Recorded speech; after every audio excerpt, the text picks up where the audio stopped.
عدت کے مسائل ہوتے ہیں وہ بھی اچھی طرح جو ہے وہ ذہن نشین کریں۔ مثال کے طور پر کسی عورت کا خامد مر جاتا ہے تو شریعت نے جو حکم دیا اربعۃ اشہر و عشرا،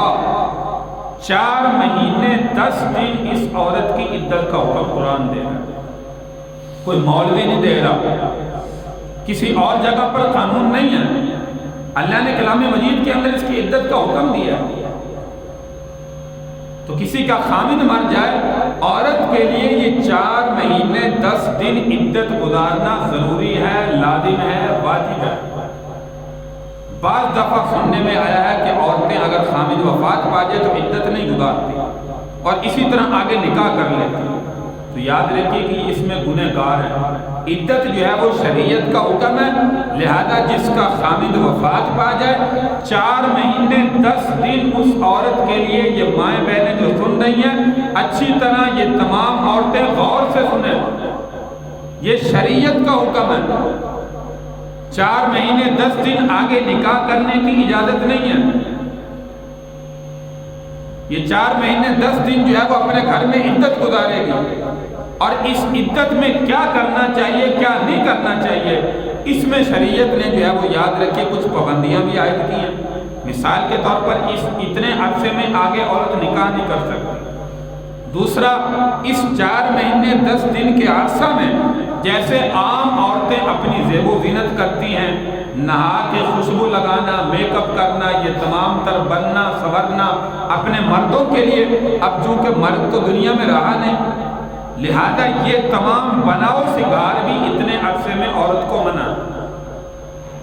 خوشبو سے بھی جتنا ہو سکے عورت کو بچنا چاہیے، اور اسی طرح عام بلا ضرورت کے باہر جانے سے بھی عورت کو بچنا چاہیے۔ ہاں مثال کے طور پر گھر میں کوئی اور مرد نہیں ہے، ضرورت کے لیے باہر جائے، بچے چھوٹے ہیں ان کے لیے دودھ کی ضرورت ہے، یا اسی طرح کسی کوئی اور ایسی مجبوری ہے تو اگر جانا چاہے تو اتنی شریعت تو اجازت دیتی ہے۔ جو ضروریات زندگی کے لیے عورت جانا چاہتی ہے اس کی اجازت ہے، چاہے وہ عدت کے اندر بیٹھی ہے،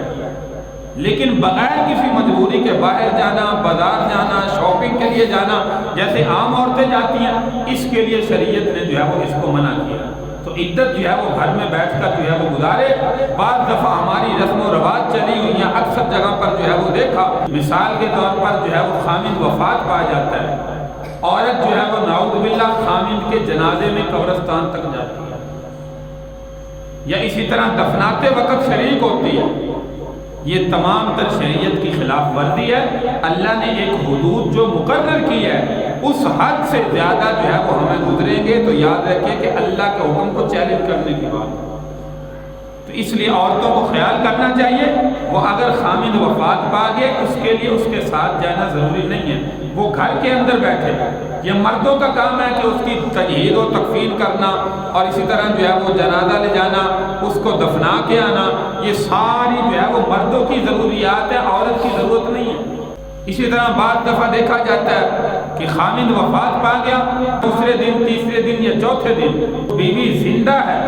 اس کے گھر خامد کے لوگ جا رہے ہیں افسوس کرنے کے، عجیب عجیب رسمیں جو ہے جن کا شریعت سے کوئی تعلق نہیں ہے، تو یہ ساری تمام تر جو ہے وہ یاد رکھیے یہ شریعت کا حصہ نہیں ہے،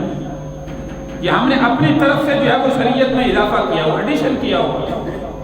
شریعت کا ان تمام تر معاملات سے کوئی تعلق نہیں۔ اور اسی طرح جو ہے وہ اگر خامد نے طلاق دی ہے تو متعلقہ عورت کی عدت جو ہے وہ 3 طہر ہوتی ہے، 3 طہر یعنی 3 مہینے مثال کے طور پر جو ہے وہ عام الفاظ میں جو ہے وہ سمجھ لیں، 3 جو مینسز کے دن ہوتے ہیں اس کو گزار کے عورت کی عدت جو ہے وہ پوری ہو جاتی ہے۔ اور اسی طرح مثال کے طور پر عورت حاملہ تھی